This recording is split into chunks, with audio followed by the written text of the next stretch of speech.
Thank you for joining us. My name is Jennifer Homendy, and I'm the chairwoman of the National Transportation Safety Board. The National Transportation Safety Board is an independent federal agency that's charged by Congress with investigating every civil aviation and serious accident and serious incident in the United States and significant events in other modes of transportation. I want to start by expressing our deepest condolences, our sympathies, on behalf of the entire board for those who lost loved ones in this terrible tragedy. Our thoughts, our prayers are with you. Entire communities were affected, and we are thinking of you. With me today is Bryce Banning. Bryce is a senior aircraft accident investigator with the National Transportation Safety Board. He's also going to serve as our investigator in charge of this investigation. Also with me today is the entire board. We have Todd Inman, member Todd Inman. Todd is going to serve as the board member on scene, the spokesperson for this investigation. All of the board members will be here. We have Vice Chairman Alvin Brown, member Mike Graham, who lived in Wichita for 20 years, and we also have member Tom Chapman. The NTSB's headquarters is just a mile from here, and so we are all here because this is an all-hands on-deck event, and we're here to assure the American people that we are going to leave no stone unturned in this investigation. We are going to conduct a thorough investigation of this entire tragedy, looking at the facts. Now, with that, I want to level set. When we go to the scene, and we were here last night, we allow the responders to do their important safety mission, which in this case was search and rescue and recovery. We stand back to allow them to do their important safety mission. And so this, for us, is our first full day on scene with our entire crew coming together. We have about nearly 50 people on scene, and in addition to our resources back at headquarters in our labs and throughout the agency. So with that said, we are not going to get into specific facts in this press conference. I want to level set here. We're going to get into our investigative process. As we are able to confirm factual information, we will provide that. I do want to say this is a whole of government effort. I was able to brief, along with others, the President of the United States and the Vice President this afternoon. I want to thank them for their leadership, for their tremendous support of the NTSB, for our investigators, and for the responders that are on scene doing an important mission. I also want to thank Secretary Sean Duffy, who I was communicating with early on after we first got word of this tragedy. We've been working together throughout the day, along with his team at the DOT and within FAA. I also want to thank Secretary Pete Hegseth, who was also integral in working with us today. Chris Rocheleau, the acting administrator of the Federal Aviation Administration. We've heard from many members of Congress on both sides of the aisle, and so I will say this is a tremendous, one more time, whole of government effort.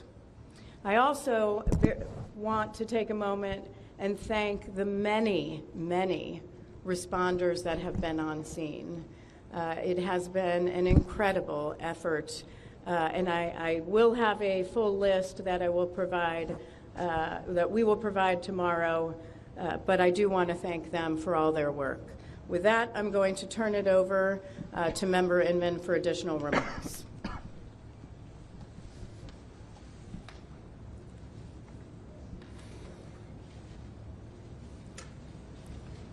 So today is our first full day on scene.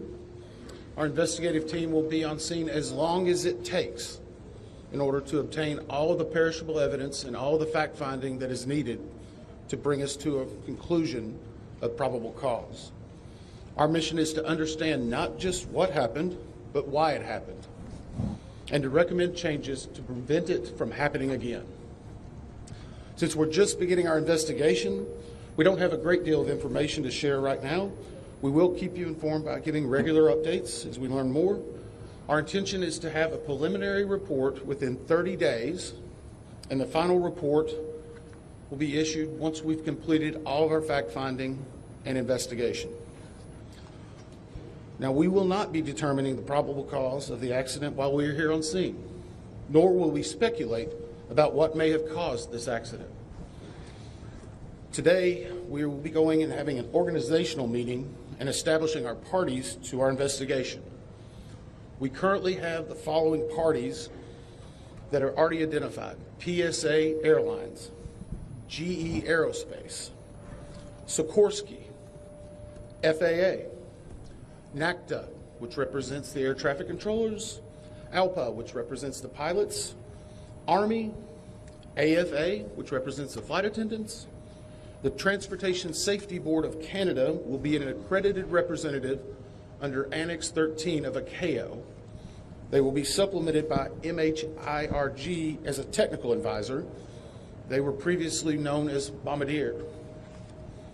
The NTSB offers this party status to those companies, government agencies, and associations that have employees, activities, or equipment involved in the accident. We offer that because they will provide technical expertise and relevant information supporting the development of the best possible factual record. Once they join this investigation, they are not permitted to release documents or talk publicly about the investigation without the consent of the NTSB. So I want to stress this. It is only the NTSB that will provide information related to this investigation, with one exception. Regarding the fatalities that occurred, that notification will be handled by the DC medical examiner. We will not be discussing fatalities or names. That will be handled by them as the proper authority.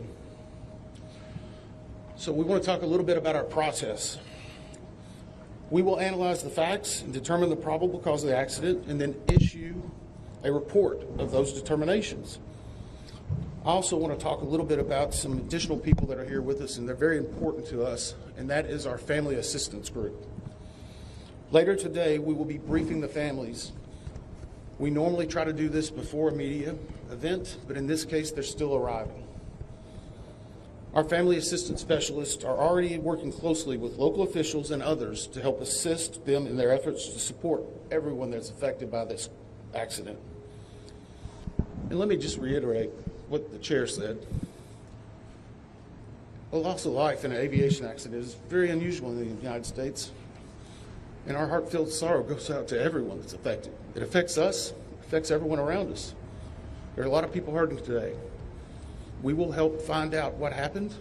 We will do it factually, and we will do it accurately. As part of this, we are going to be standing up some specific working groups. Those working groups will be operations.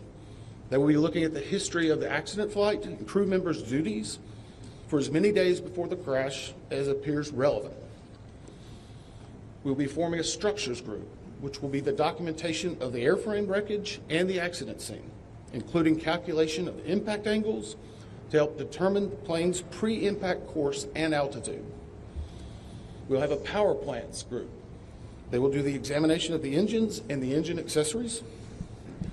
We'll have a systems group. They will study the components of the plane's hydraulic, electrical, pneumatic, and associated systems, together with the instruments and elements of the flight control system. We'll have an air traffic control group. They will do reconstruction and review of air traffic control systems provided to and including acquisition of pertinent flight track surveillance information, what you might typically think of as radar or ADSB, along with controller pilot communications. We will also have a survival factors group. They will be doing the documentation of impact, forces and injuries, community emergency planning, and all crash and fire rescue efforts. Also, due to the unique nature of this crash, we will be having a helicopter group as well.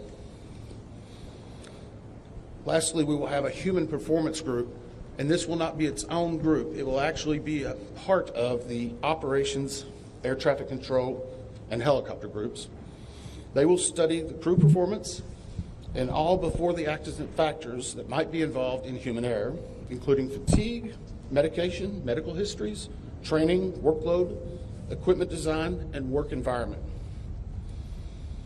Now we're going to take a few questions, but I will again stress, we don't have a lot of information now. We will continue to gather that. We will try to release it as we can, but we will only talk about the facts of the case that we know right now. I'm going to ask, we'll call on a few people. I'm going to ask that you state your name and affiliation. James Matthews from Sky News. So we heard from President Trump today talking about DEI hiring policies within the FAA and associating that with the cause of this accident. What do you say to that? Well, unfortunately, I didn't hear the remarks. I was briefing House and Senate members, but I believe, Chair, would you like to take that? As part of any investigation, we look at the human, the machine, and the environment. So we will look at all the humans that were involved in this accident. Again, we will look at the aircraft, we will look at the helicopter, we will look at the environment in which they were operating in. That is standard in any part of our investigation. I'll turn it back. Chair, can I ask you, has the flight data recorder been recovered yet? And what is the difficulty in a water disaster like this, which presents a very difficult environment for your investigators and the people out on the water? Well, the question was on the flight data recorders. And we have not recovered the flight data recorders yet. We know they're there. They are underwater. This is not unusual for the NTSB. We have many times recovered flight data recorders in water. We have our lab right here that is about a mile from the NTSB, so it's not unusual. And once we get those, we'll be able to get those read and information from them to be able to provide further information to you. I'm going to turn it back over to Member Inman. Hey there, Sir. Tyler Henry with CBS News. Earlier today, Defense Secretary Pete Hegseth said a mistake was made last night. Based off of you all's initial investigations and preliminary findings, have you all been able to tell whether this was human error or mechanical failure? The question was, has there been human error or mechanical failure? We don't know what we know just yet. We do not know enough facts to be able to rule in or out human factor, mechanical factors. That is part of the NTSB investigative process, and where all of these groups will come together. It's one of the reasons why the NTSB is known as the gold standard. We will take the time that's necessary, but I'd also like to reiterate, if we find something that is a significant issue that warrants immediate action, we will not hesitate to make those recommendations and make them public. We have a good track record on that, and we want to continue doing so. Sir. Hello, Sir. Tom Costello with NBC News. Does it hurt your investigative process, maybe for the chairman, does it hurt your investigative process to have the president already suggesting possible causes here as you try to keep an open mind and begin this investigation? Thank you. Tom, with all due respect, I think the press also likes to state what probable cause is before we get to the probable cause. So what I'm going to say is you need to give us time. You need to give NTSB, it's not that we don't have information. We do have information. We have data. We have substantial amounts of information. We need to verify information. We need to take our time to make sure it is accurate. That's best for you. That's important for the families. It's important for legislators who are seeking answers to try to figure out what they're going to do about this. And so it will take time. We do have a lot of information, but we need some time to verify that. Yeah, member Chase Williams with Fox Business. I'm wondering about the conditions in the tower last night. Were there any performance issues in the past with any of these controllers, anything of that? The question is about controllers. As I said, we are just now forming the groups. The controllers do have union representation, which they are entitled to. They'll be working with our party system and our party groups They will be conducting interviews. Those interviews will need to be analyzed, transcribed, and other team members will need to look over it. It'll be a long process, but we will go through the entire history. Independent. My question is for the chairwoman. Can you tell us more about what the president and the vice president's responses were when you briefed them this afternoon? Sure. So the question was about my briefing for the president and the vice president. As is standard, we offer briefings on our process and what we know, and this was a briefing with the president and vice president and with Secretary Duffy and Secretary Hegseth and also the acting administrator of the FAA. There was discussion on what we know so far and our process, and that was about it. Ma'am, Chairwoman, Stephanie Ramos with ABC News. Similar to Tom Costello's question, the president has stated what may have caused the crash, stating common sense. Does that affect your progress at all at this early stage? Yeah, so the NTSB, we conduct an important safety mission where we take a very careful approach. I'm sorry, the question was on speculating during investigations, which is we often hear about. What I will say is we look at facts on our investigation, and that will take some time. And at some point, we'll be able to provide that factual information, as Member Inman said, and provide that hopefully tomorrow. Hang on a second. Dave Shepardson from Reuters. Have you been able to retrieve the black boxes from the helicopter? Has the military decided whether they're going to read those to the NTSB? And what about the ATC tapes? Have you guys been up? So the question was about black boxes, which are referred to as black boxes, which are typically orange. We have not recovered any of the boxes involved yet. We feel comfortable and confident that we will be able to. Right now, recovery of life is probably most important in those that were involved. I mean, there are still ongoing recovery efforts involving the fatalities involved, along with some debris is coming out as well.